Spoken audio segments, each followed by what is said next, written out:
These 5 pillars are distance, speed, tempo before and after. Distance is basically how far you are away from your opponent and your judge of range.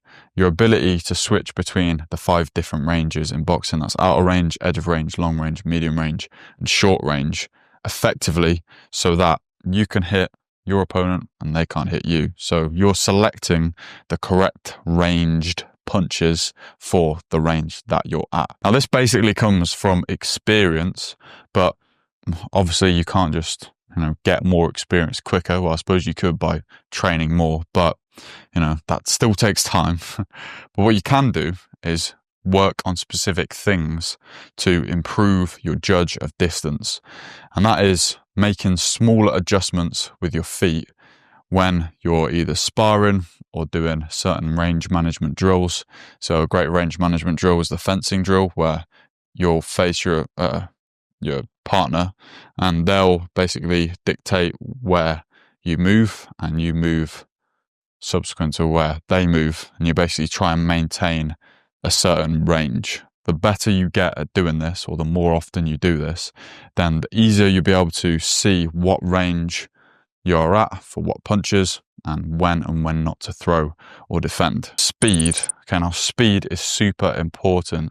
When you're first learning boxing, yes, it helps to do everything slow so you get used to the correct technique of all the punches, and slipping, doing everything slowly so you're getting the right movement. But as soon as you get the hang of that, you never want to practice anything slow ever again. Everything needs to be practiced quickly and at fight pace. So whether you're shadow boxing, you're on the bags, or you're on the pads, so everything needs to be fast. And the only way you're going to throw punches quickly and move quickly is by being super relaxed with your body.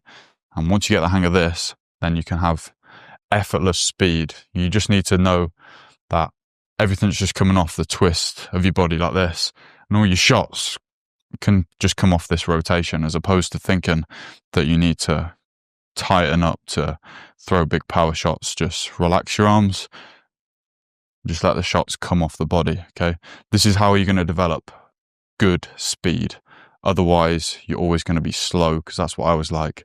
I always had like a super slow jab because I wasn't relaxed enough. I was too what's the word? Too laboured with it. I was like, I don't want to do that. It needs to be fast. It needs to come off your body, rotate, and then let your arms snap out fast. Pillar number 3 is on tempo. Now, tempo is like a subcategory of rhythm, and rhythm is, or means, a regular, repeated pattern of movement or sound. Obviously for boxing it's a pattern of movement, and that pattern of movement is the rotation of your body like this. And the emphasis is on the word regular. Regular just means that the amount of time in between each rotation of your body is the same. All right? And that is measured in tempo, and we want to switch in between tempos to help with unpredictability. So if I come in at the start of the first round and I'm super fast and I throw like really fast combos, and then I come out in the second round and I'm super slow, they're going to be going back expecting or being super reactive, and then I'm super slow. Then they'll switch tactics, or they'll have to keep switching tactics based on my change in tempo. So I'm constantly varying this tempo between super quick and super slow, and then super quick again, and I'm constantly changing it. Pillar number 4 is before. All right, so before means before every exchange, you need to do something. All right, when you go to attack, you can't just walk them down and then just throw your shots. You got to do something before that so that there's a higher likelihood of your shots landing. Something you can do is feint. Feinting and throwing just means that your opponent's going to be thrown off by the feint. So they'll do something, which means that they'll be left more vulnerable for your shots to actually land. When you feint and throw, you want to feint and throw straight after, because you're trying to capture that split second where they reacted to your feint to land your punches. Pillar number 5 is after. So now you've done your attack, you've got to do something after. If you just stand there, this is when you're most likely to get hit. This is something I was terrible at, actually.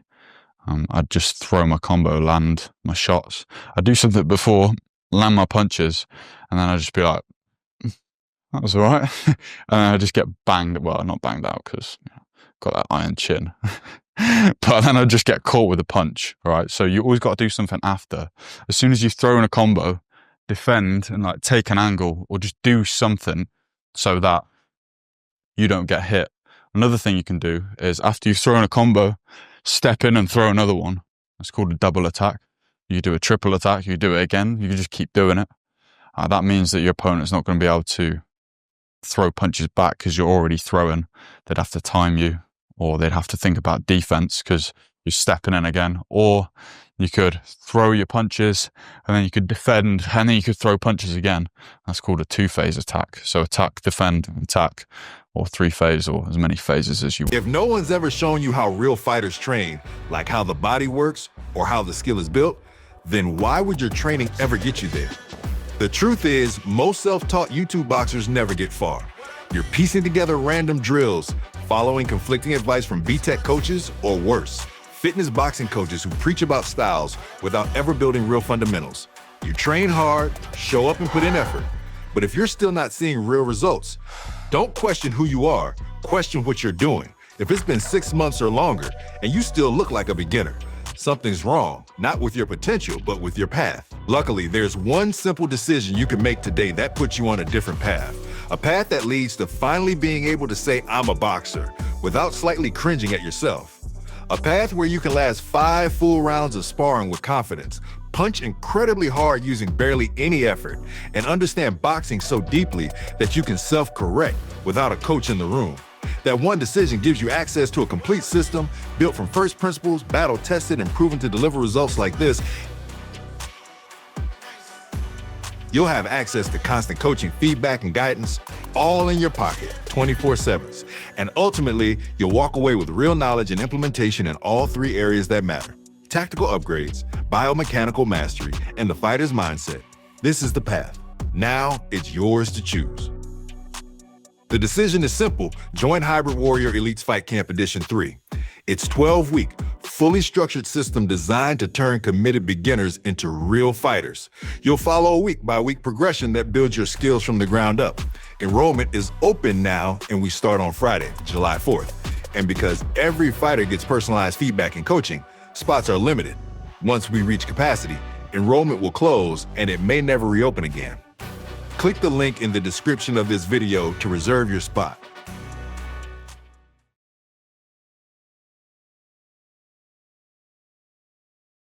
In this video, I'm going to break down the punches 1 to 6, telling you how to throw them with perfect technique. Starting with number 1, that is the jab. Now the jab is the most used and useful punch in boxing. It's used to set up other shots, other bigger, harder shots.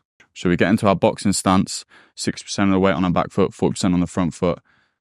Good shape, chin down. All we're doing is moving our arm from this position here to this position here. I've turned over my knuckles, I've extended my arm, and I'm looking down the arm and kinked over my wrist like this. The jab has to be fast and has to be like a whip. So your arm has to be super relaxed. It starts at the shoulder. So your hand's like this, your shoulder initiates the movement like that. Your hand doesn't pull back before you throw it. So your shoulder initiates it, and then your arm comes out like this. So it looks like this.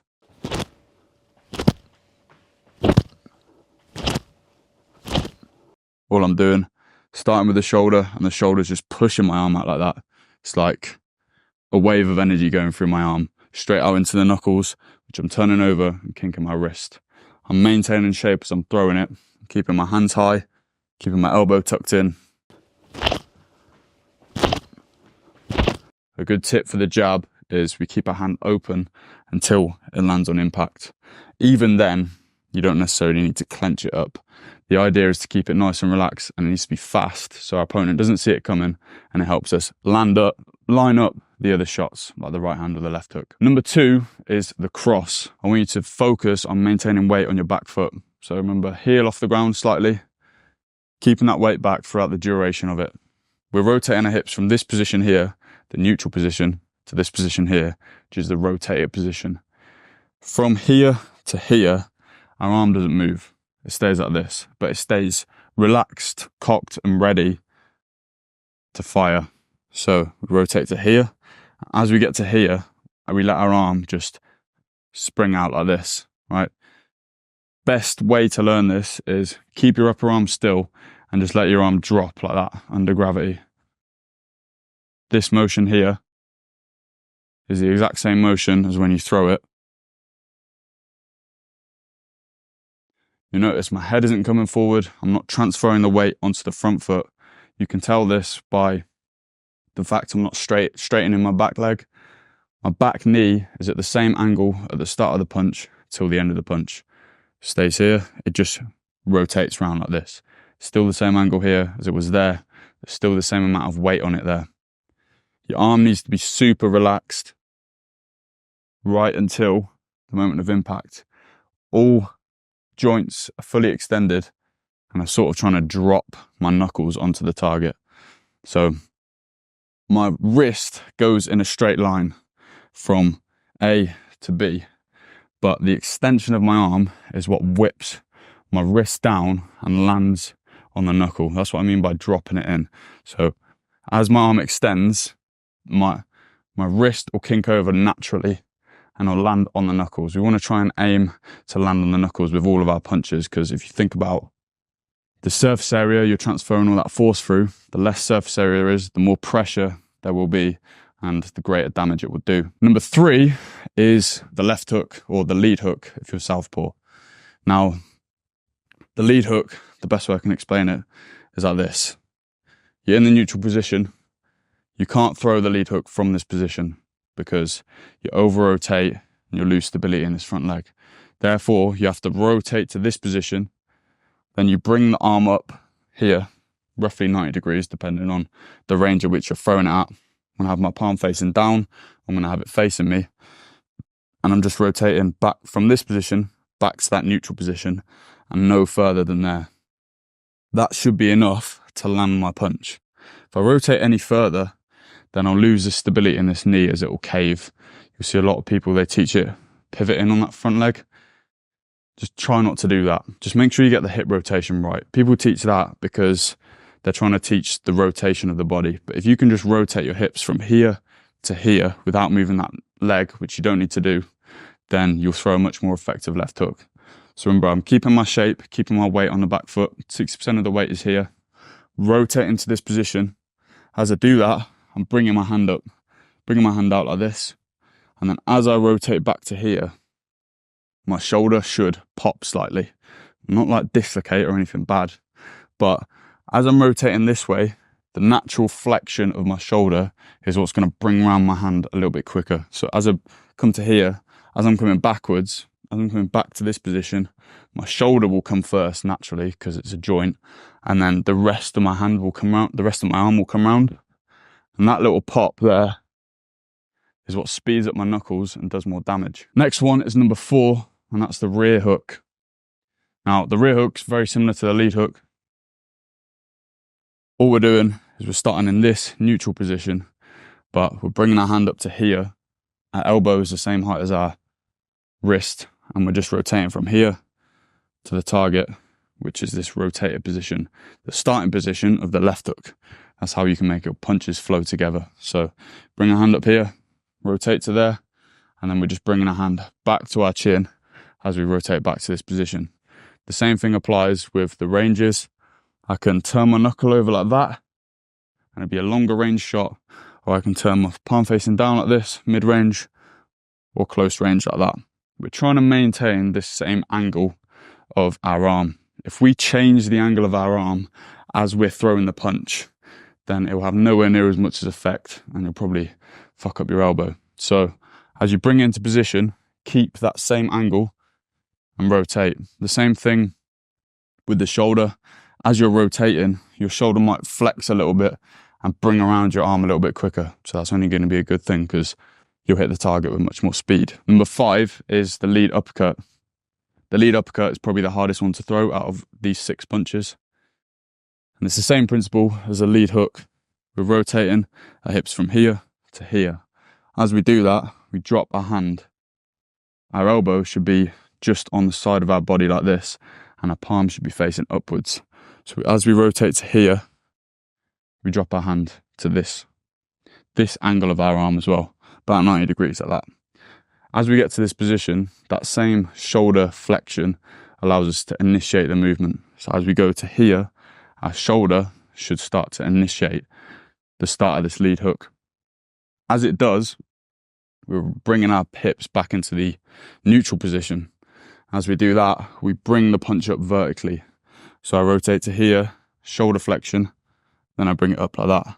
I'm not leaning over here. I'm trying to stay on the axis of rotation. Imagine there's an axis going from the top of your head and through your torso. All you can do is rotate about that axis. You'll notice my knee is staying still. If my knee bends in like this, that means I'm losing stability again. So try not to lean and try not to bend your knee in. Those are the two things you should think about. So to here, let the hand drop, the shoulder initiates, brings it straight up. When we bring it up, we want a slight kink in our wrist to help land on the knuckle part. So as it comes up like that, have a slight kink, concentrate all that power through 1 or 2 knuckles. Number 6 is the rear uppercut. The rear uppercut, same things apply as the cross. Keep our weight back. We're just rotating our knee from here to here. I'm not changing the angle of my knee at any point throughout the duration of that rotation. It's going from here to here and back again. It's not going like this. If I go like this, that means all my weight's transferring into my front foot, my head is now in range, and I have no power in my punch. With the rear uppercut, all we're doing is letting gravity drop our arm, like that. And then as it gets to about here, we start to rotate our body. As we rotate our body, imagine someone's put a ball in our hand. So we've dropped our hand to here, someone's put a ball in our hand, and we're rotating it like this. As we rotate to this position, we're just going to throw that ball vertically up in the air. That's what we need to imagine. So let gravity drop our hand to here, rotate our body, bring the punch vertically upwards. As we bring it up, we need to kink our wrist, land on the knuckles, same as always. We want to relax our arm as much as we can. And a way of doing this is letting it drop slightly out to the side. If we let it drop slightly out to the side, then we can draw this sort of C shape, and we can whip about the elbow joint, our arm up a lot faster. So let it drop slightly out to the side, catch the ball, throw the ball, kink the wrist on impact. Should look like this. By the way, my head shouldn't be coming forward. It should be staying where it is because my weight is going to stay back.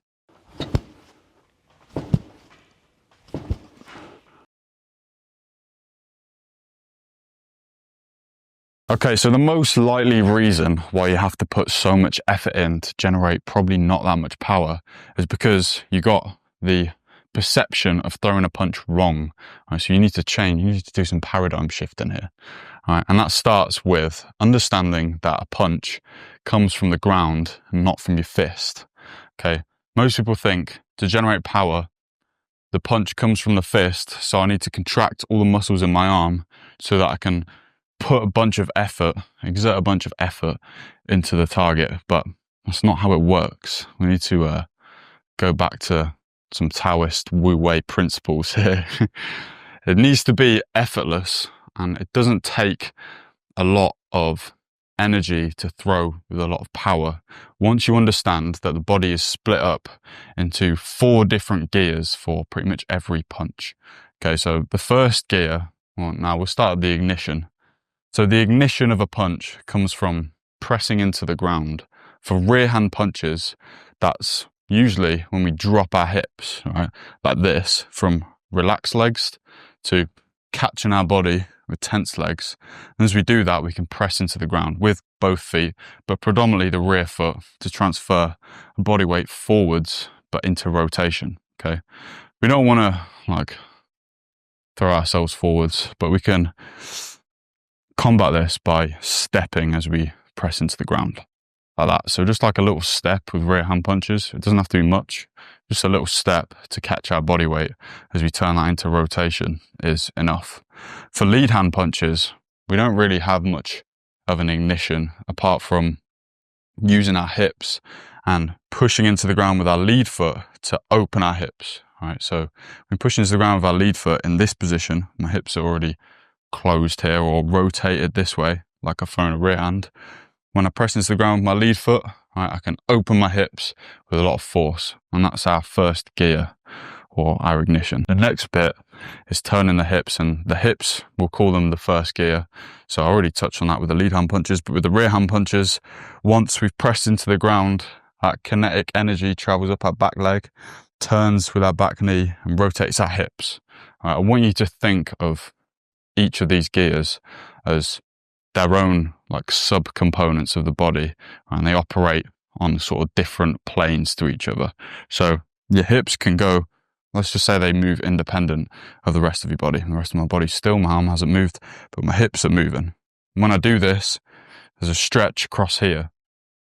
And this is called a cross-body chain, right? And it's basically chains of fascia that run all over your body, have this elastic property. And when they stretch quickly, they have this elastic potential. And it basically gives you free energy. So you know how I said, it basically punching or generating a lot of punch power requires pretty much no effort. That's because of this, right? Stretching and elasticity of fascia means that you don't need to supply any muscles with, you know, what they'd usually need. You don't need to really fuel them. It's just like jumping onto a trampoline, the trampoline just giving you all that energy back for free. And you don't really have to like squat down and jump on a trampoline, do you? You can just stand up and you'll just go down, and then it probably put you in the air a little bit. It's like free energy. So this stretch is called we call it a stretch shortening cycle. And in between the stretch and the shortening, there is something called an amortization phase. And that phase is obviously the bit in between, but we want that to be as small amount of time as possible. So the stretch and the shorten wants to be happening really quickly, but I don't want to move my hips and my upper body at a 1-to-1 ratio like this. I want to stretch, and then that elastic recoil that comes with my shoulders is just going to propel my fist faster towards the target. If you've got the wrong perception, like we said at the start, that the punch power comes from the fist, you're going to start here and you're going to be thinking, right, I'm just going to try and press this as fast forward as I can. And in actual fact, what you're doing is you're doing the reversal of the kinetic chain. So sometimes people can do the kinetic chain in the wrong order. They might go shoulders and then their hips will catch up. But most people, when they first learn to punch, they do the entire thing backwards. So they start with the fist, then their upper body comes, then the rest of their body comes. And what happens when you do that is you're just slowing your arm down, because your arm's like pulling the rest of your body around instead of being propelled by it, if that makes sense. All right, so lead hand punches, they're a little bit different because you stay more neutral with a lead hand shot. With a rear hand shot, you kind of move slightly forwards. That's what I said about the step. But with the lead hand punches, you should already be in a position to start rotating back this way. This is more the anterior oblique sling. So the fascia that runs across your body, the front of your body, as opposed to the back. So, you know, we said the back of your body for those rear hand shots. Well, this one is more the front of your body for the lead hand shots. Okay, so this stretch here is going to propel my shoulders round after my hips. All right, so that's the kinetic chain going back the other way. But you can also throw those lead hand punches from this stance here, but instead this is more of a weight transferring backwards sort of motion. So I can throw a lead hand shot two ways. I can get into this position where I can recoil back the other way, or I can start in this position and I can just press into the ground with my front foot, drive my weight into my back and drop my back heel whilst picking up my lead foot. And that means that I don't have to rotate this way before. I can just throw it straight from here, but that requires me to push backwards, like I'm pulling the punch backwards like this. Okay, so there's the main understanding of why you're trying too hard. You're putting too much effort and too much inputs in for too little outputs. If you didn't know, footwork is the most important aspect of boxing. So in this video, I'm going to break down as quickly as possible every single aspect of footwork, from the beginner stuff all the way to the advanced stuff. Starting with the basic stuff, as I'm sure you've heard before, you always want to open up your stance before you close it. And that's for going in all directions. So if I'm stepping forwards, take my front foot, then my back foot. If I'm stepping to my left, I take my left foot and my right foot. Same going backwards, open, close, to my right, open, close. Why do you do that? So when you bring your feet together, you're more off balance. So it's better to maintain this stance, opening before closing as opposed to closing before opening. But there is a nuance to this, and that's called the nick skip. This is where you do like a mini little side step like this. And that's where you're bringing your feet closer together before you're opening them. You learn this by bringing your feet completely together, doing a normal side step, and then just reducing how big each step is. So see here, I've reduced how big the steps are, and you get smaller and smaller till it's tiny little adjustments. Now you can do this going in all directions too. So you can go forwards, you can go backwards, you can go to the side, you can go to the other side. When we're going forwards, pushing off our back foot, bringing that in first. So the back foot comes first, then the front foot goes. Okay. When we're going backwards, push off the front foot, then the front foot comes in first, then the back foot goes. If I'm going to my left, I'm bringing my back foot in. Sorry, if I'm going to my lead side, if you're southpaw, I'm bringing my back foot in first, then my front foot's going. If I'm going to my rear side, I'm bringing the front foot in first, then my back foot's going. And that's how you can move around a little bit more effectively. Why would you want to do that? Because getting your back foot in means that you're going to have your weight planted ready to throw your punches, as opposed to stepping in, leaving it behind and having to step with your punches, giving them less power, less stability, less balance. So stepping in with that back foot there gets you set up ready to throw your punches. Getting out of range, you can push off with this front foot and actually get out of range much quicker that way. And then going to the side, pretty self-explanatory too. Okay, you can also, staying on the basics, we've got pivots. So you can pivot 90 degrees either way. To pivot, you want to keep your head fairly out of range. You don't want to come over this front foot too much, but obviously you're going to have to shift your weight forward slightly onto the ball of your front foot. It's important you come onto the ball of your front foot and don't stay with your foot planted fully in the ground. I see a lot of beginners, they sort of try and move their front foot like this and they end up coming onto the heel, coming off balance. So what you need to do is shift your weight onto the ball of your front foot, push off with this back foot at an angle. So shifting my weight slightly forward, then I'm going to push off this back foot and bring my back foot around 90 degrees. Try and almost scrape your back foot around. Doing this means that you keep your head out of range and keep your back foot close to the ground. If you bring it too far off the ground, then your head comes into range and your weight easier to get hit. You can pivot either to your right side or back to the left side. You can pivot 180 degrees, either way too, but that's a little bit more advanced. So get those 90 degree pivots down first. You don't need to move 2 feet all the time. You can just move 1 foot at a time. And this is where we bring in half steps. So I can just take 1 foot, whether that be my front foot or my back foot, either forwards or backwards or left or right. I can take 1 foot at a time to adjust the range, take an angle, and get out the way of shots. So to get into range, I can use my front foot. I can just step with my front foot only, and I can throw a shot as I do this. So I time my punch landing with my foot landing, so I'm coming into range as I throw the shot. Or I can get out of range by just taking my back foot. See here that my head's come out of range slightly, and that's just with that small adjustment. It only takes a split second to do that. The beauty of doing this is when you're here, all your weight's loaded on this back foot, ready to push off and throw a shot. So it's a great little counter using that half step. So it's just there, like that.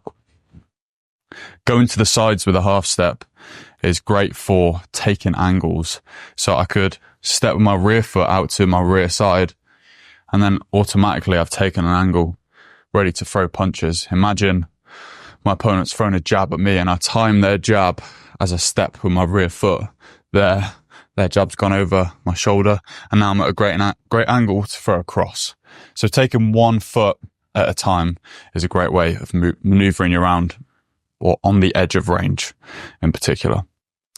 We've also got step pivots. So we've talked about half steps and we've talked about pivots already. So we're just going to combine those. Going to take one foot at a time and then pivot off that. So I can step here and then I can push off with my back foot and come round, or I can step across my stance here, push off, come round here. This is great for taking a wider angle. So when your opponent's attacking you, sometimes it's not so good to just pivot because you're still in range to get caught over your shoulder or here. But if you add a little half step before that, then you can take a wider angle and come off much wider range like this. And then from here, because I've taken that wider angle, I'm out of the way of those shots. I can't get caught over the shoulder, and I can also throw my punches here. So you'd usually step pivot after you've thrown a punch. I always throw, if I'm step pivoting to my left, I'll throw my jab, step outside of their counter cross, for example, or if I've thrown a cross, as I bring this cross back to my face, you step at the same time. So it's like, as you rotate your body back to the original stance, you step across like this. So there, and you can come across. That's the step pivot. We've also got shifts. So you can shift, and that's where you push off with either foot depending on which direction you want to go in. So if I want to go shift to my left, I can push off and sort of slide. It's like a normal step where I'm opening and closing my stance. But instead of them being two individual steps, it's more of like I push off with my back foot and they both my feet go at the same time. Okay. So when I'm doing that, I'm pushing off the ball of my back foot and I'm sort of sliding across the ground. My front foot comes out first, but it doesn't stop and then my back foot goes. My front foot goes and my back foot follows it. So you see they're moving at the same time like this. Okay. Make sure you land in a nice stable position as well on the balls of both your feet with your front heel down, your back heel up. You can also shift to the other side. So when I do this, I'm going to transfer my weight slightly forward onto the ball of my front foot and then bring this back foot round in sort of like a circular motion like this. Like I'm drawing a half circle. And as I do this, I can push off this front foot and then shift over this way. Okay. So again, it's the same thing as shifting this way, except I'm taking a bit more of an angle with my body and then pushing off, and my lead foot is trailing, following my rear foot. So my rear foot goes first, but it doesn't stop. And then I bring my foot in. I'm like gliding. So I'm bringing this foot across and then I'm coming across like this. Okay. So I can shift here. I can shift here. And why would you want to do that? It allows you to take an angle really quick. So you could throw a combo, wait for them to step in with theirs or bait them in. And then you could quickly shift to the side and throw your punches, or I could shift this way and throw my punches from here. So shifting, another great way of using footwork to take an angle. By the way, I have an online boxing coaching community where I take beginners to competent boxers. I'll leave the link in the description. The transformations are fucking mind-blowing. Go check them out for yourself. Okay, next thing is the L step. Now, everyone always says how dangerous the L step is. I don't know what they're on about because everyone does it, and I think it's super effective for taking an angle, especially when you're circling off, trying to regain the center of the ring. The L step is essentially where you step in the shape of an L. And what you're doing here is you're pushing off with your front foot and you're almost replacing, but slightly to the lead side of your rear foot. As you do that, you shift your rear foot out to the side at like 90 degrees. Okay. So it looks like this. And then you just realign your stance, bringing your front foot across. Okay. How you do that? I'm pushing off with my front foot here and I'm bringing my front foot backwards, okay? So it's coming to where my back heel is, like this. Okay, so push off with the ball of your foot. And as you do that, it's all in one motion. This foot comes out to the side. So I'll go there, like this. So practice this motion first.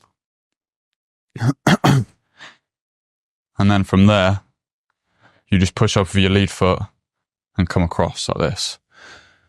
Most people do this as they're circling off. So usually you'll get out of range. So imagine there's been some sort of attack going on, and I'm going to step out of range. And as I'm out of range, I'm going to use my L step. And then I'm going to take a little walk, circle off back to the center of the ring.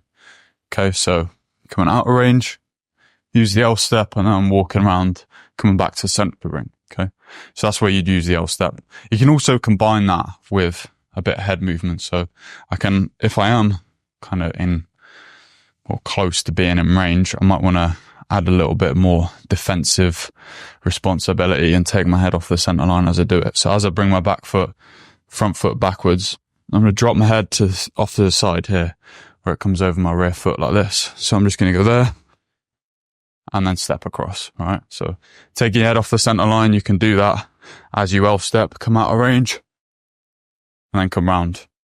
You notice as I come round, I use some side steps to circle off like this. Okay. That's the most effective way of getting around the edges of the ring. Or if you're out of range circling off, you generally do that by side stepping around like this until you regain that center or you've got out of the danger zone. Okay.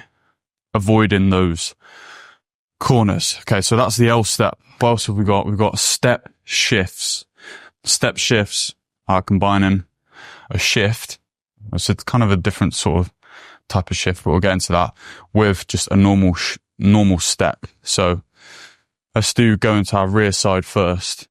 You want to get in your stance, and then as if you're just taking a step forward, you just bring your rear foot into the opposite stance. So you're switching from orthodox here to southpaw, or if you're a southpaw, you're going into orthodox. And once you switch that stance, I'm going to replace my front foot, well, my now front foot, with my back foot and bring that front foot around. So I'm going to step, and then I'm going to swing this one round and replace that with my now back foot. And now I've taken a nice angle, okay?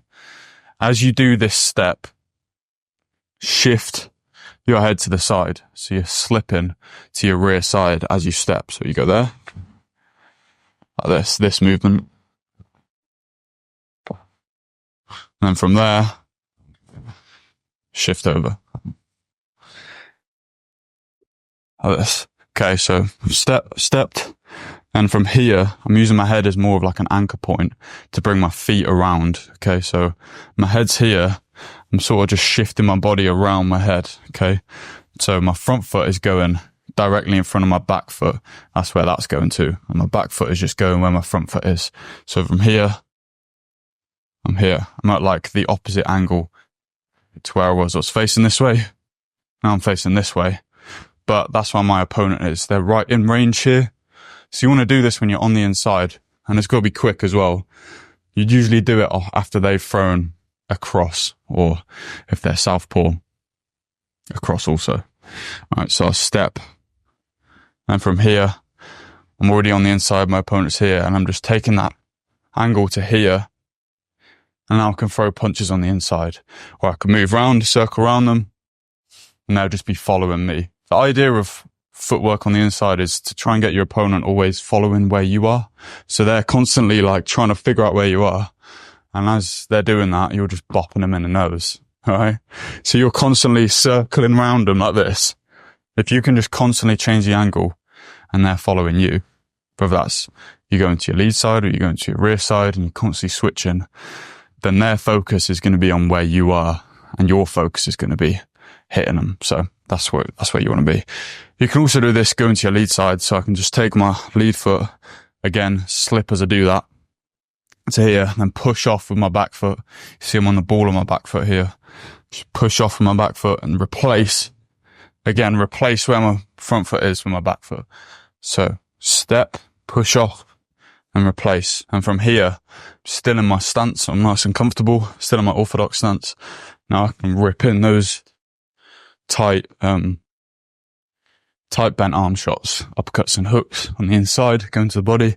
And then I could even step again and go around this way. So you can blend those two movements. You could go boom, boom, and then you could step and come around here.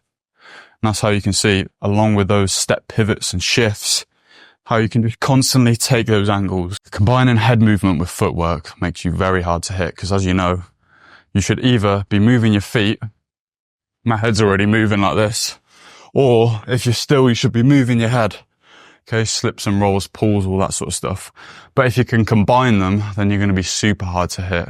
And what's good about combining them is you can do that in range, whereas you'd be using your feet when you're out of range.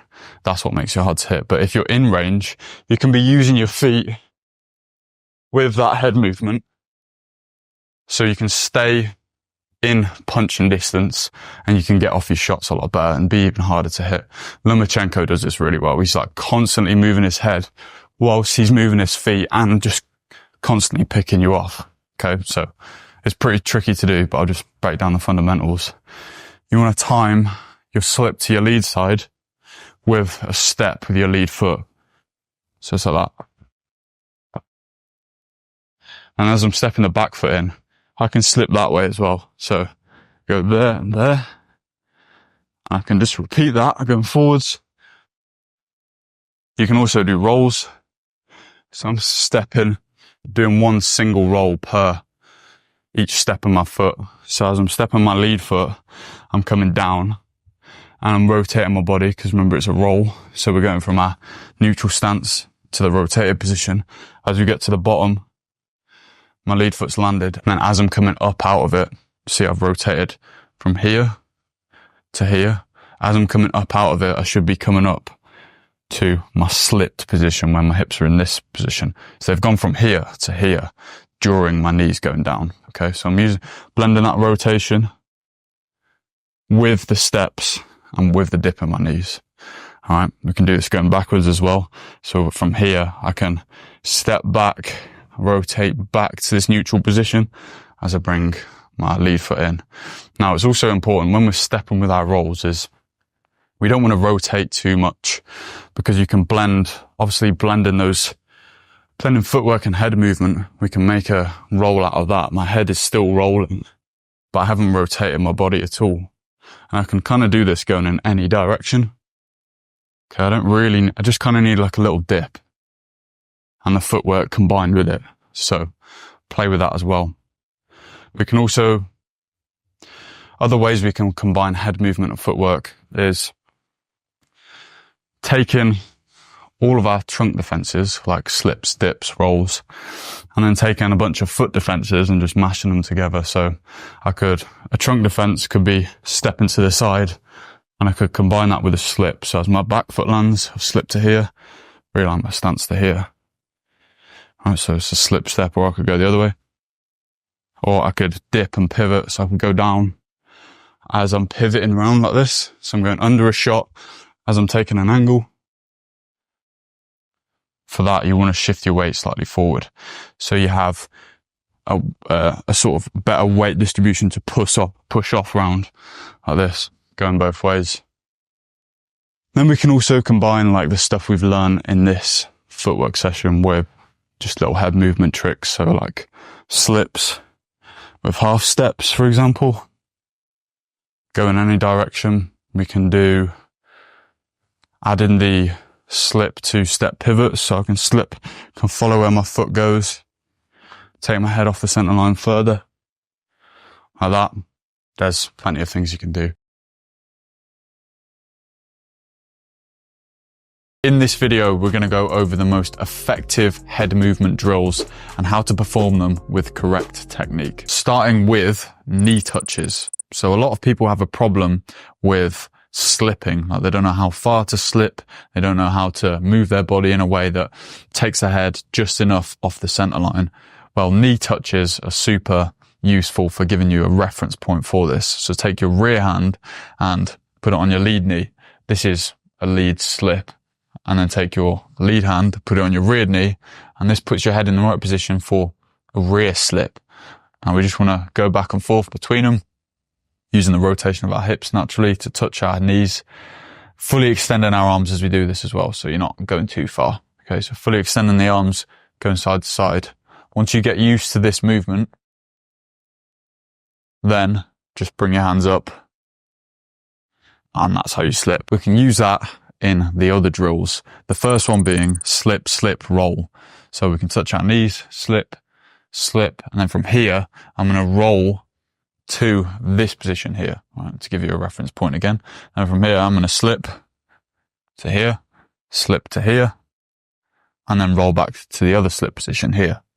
So this is slip, slip, roll. So we're going to slip, slip, roll, slip, slip, roll. Now, once you sort of make this, or these two head movements flow together, you sort of draw this sort of shape with your nose back and forth like this. You see what I mean? So we're going to slip, roll, slip, roll, slip. It wants to be less here, then here, then here. You know, it needs to flow together. The next drill is pull, slip, pull, slip. Now pull is where we're just leaning back slightly like this. So my torso is like the same angle as my thigh, if you will, and that takes my head just out of range like this. Whereas it would be here, we're just coming just slightly out of range by leaning back like that. I'm not dropping my hands as I do this. That was a bad habit of mine. I was used to, like, I don't know why, but take your hands with you like this. Don't come off at an angle like that. You'll come off balance, just back. It only needs to be slight. Then we're going to combine that with those slips. So again, if you're struggling with the slips, use them. Knee touches for reference. We're going to pull, and I'm going to slip to my lead side, so to here. And I'm going to pull again, slip to my rear side. And then we're just going to combine the pulls with the slips. This next drill is combining head movement with counter punches, and that is the slip and punch drill. So I'm going to throw a rear hand, and I'm going to slip, I'm going to slip again. And then from here, because my body's in this position, I'm rotating back this way, I'm going to throw a jab, and then I'm going to slip and slip again. And I'm going to throw a cross, I'm going to slip and slip again. I'm going to punch off these two slips here. Remember, you need to make sure everything is flowing. So don't get this the wrong way around. Don't slip this way and then come back and throw a jab. So it doesn't flow properly. You can use other shots as well. Don't have to be straight shots. You could slip this way, come back with a lead hook, slip, slip, rear uppercut. Next drill is combining hooks with rolls. So get into our stance. Now our hips are either in two positions. They're either here or they're here. And we're going to use this movement from here to here to roll and throw hooks off of. So from here, I can throw a rear hook. Right, my hips move to this position, and I'm going to come back this way, and I'm going to roll back to this position. From here, I can throw a lead hook, and I'm going to come back from here, roll to this position where I can throw a rear hook. And then I'm going to keep cycling through this for the hook, roll, hook drill. Looks like this from the side. Remember, with the rolls, we're using the bend in our knees to go under the punch and the rotation of our hips. This is like one variation of a roll. You could do various other variations, but for this one, we're going down, rotating our hips, coming up. We're drawing a U shape with our nose, effectively, right? Going there and there. And from here, we can punch off that. You can also do uppercuts. This drill combines head movement and different punches into a bunch of multiple phase attacks. So the more you do this, the more you'll naturally just throw punches off the slips. So it is as follows. We're going to start off with a 1-2. And then from here, I'm going to slip this way. And then we'll come back with a 2 and a 3. I'm going to slip this way.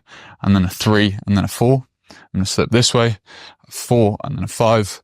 I'm going to slip this way, a 5 and a 6. I'm going to slip this way, 6 and a 7. I'm going to slip this way, and a 7 and an 8. And that's the drill. Obviously you can cycle it, but I'm going to try get it right first time. Let's see. See how we go from here.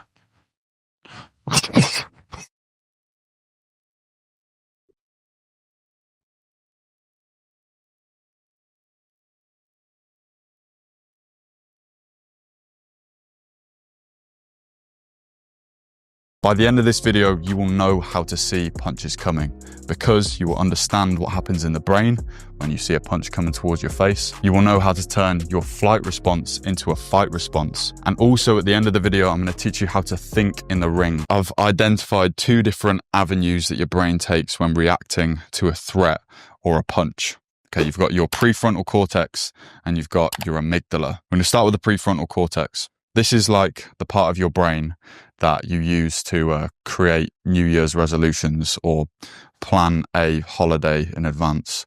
It's like your logical, strategic thinking part of your brain. Now, your prefrontal cortex, this is where, in terms of boxing, this is how you set traps or you make like logical decisions on how you're going to land a punch or how you're going to adapt mid-fight to a different style that you weren't expecting. It's like that logical strategy part. Whereas your amygdala, this is your instinctual reactive part of the brain. The amygdala is your like fight or flight response. Okay, and it's super quick in reacting to like immediate threats in your environment. So if I was like in range in the danger zone, I'm basically relying on my instincts from my amygdala to be able to react to punches and counter. The same reaction time used by a top level fighter is in you. It's just that they've trained that instinctive reaction part of their brain a whole lot better than you have, right? So you have the ability to react super quick. It's just a case of training your amygdala and balancing out these 2 parts of your brain so that you can think under pressure and react quickly. The first thing you can do, which is something you'd use sort of outside the ring, like pre-fight or pre-spar, and that's just to calm you down, put you in a more relaxed state, and that's called box breathing. You might have heard of this before, but it's where you inhale for 4 seconds, hold your breath for 4 seconds, exhale for 4 seconds, and hold your breath for 4 seconds and repeat. And what that basically does, it sort of reverse engineers the stress hormones. So the stress hormones make you breathe faster, but it's also irreversible. So if you breathe slower, you lower the stress as well. The second thing you can do is increase your exposure to pressure. And you can do this through controlled sparring. So when you first get in there as a beginner in the ring, when you're sparring or whether you're fighting, you're probably going to be quite emotionally reactive to punches, which means you're going to do that shell up, the flinching, the eye closing. But over time, the more pressure you get exposed to through conditions, gradually increased intensity of sparring, you will become better at reacting and staying more relaxed in those high pressure environments. So for example, when you first spar, you just want to go super light because you're going to be super reactive, emotionally reactive to the punches.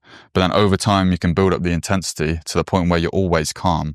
And when you're sparring, like you're doing like heavy sparring, it's like, even if you get caught with a big shot, it's not like you're all flustered. Tip number 3 for training that flight response into a fight response is your pre-fight thinking or pre-sparring thinking. Right? This is something I learned early on when I started boxing. Remember, it was like my 5th fight or something, and I got stopped. And the reason I got stopped, or at least I'm led to believe, is because before going into that fight, I'd just come off a stoppage win. So I thought I was the shit. Obviously, I wasn't. And then I went into that fight like thinking I was super competent, which is actually the wrong thing to do. So, you hear all these self-affirmations like, I am strong, I am powerful, all that fucking shite, right? That just doesn't work. Don't think about your competence. You want to think about how hard you've trained in the lead up, the amount of effort you've put in. Before you go into a fight, don't think I'm amazing. Think I've trained really hard. Okay, because that sort of rewires your brain to put it in the right mode so that you can actually execute and perform well. Tip number 4 is having experience and a lot of repetitions put in over a specific skill. So how we talked about the amygdala is used in close quarters, in the danger zone, where you see a punch coming, you need that super fast reaction time to just fire straight away. Well, through doing repetitions of a certain drill, i.e. if I see a jab coming and I'm constantly doing a slip right hand and I'm practicing it on the pads like thousands of times, then now this gets ingrained into my fight or flight response. So I'm changing it more from a flight to a fight. Instead of seeing a jab come in and flinching, I've trained my amygdala to think, oh, no, I'm not going to flinch. I'm going to slip and throw a right hand. And that's its new reaction now. That's how you get that fight response as opposed to a flight one. How is boxing a thinking man's sport, and how do you think in the ring? Well, as we now know, we've got the prefrontal cortex and the amygdala, so we've got to use them and balance them at the right times. The prefrontal cortex, that's used when we're out of range, we're outside the danger zone, we're looking at our opponent, we're thinking like, how are they going to react if I do this? Okay, I'm going to make them react like that, and then I'm going to do something else. Setting up shots, coming up with sort of strategic tactics and plans. That can be done out of range, or it can be done sat in your corner in between rounds, or it could even be done before you even get in the ring, or after if you want like a bit of feedback and criticize yourself. The amygdala though, that happens when we're in close quarter situations. That's completely subconscious.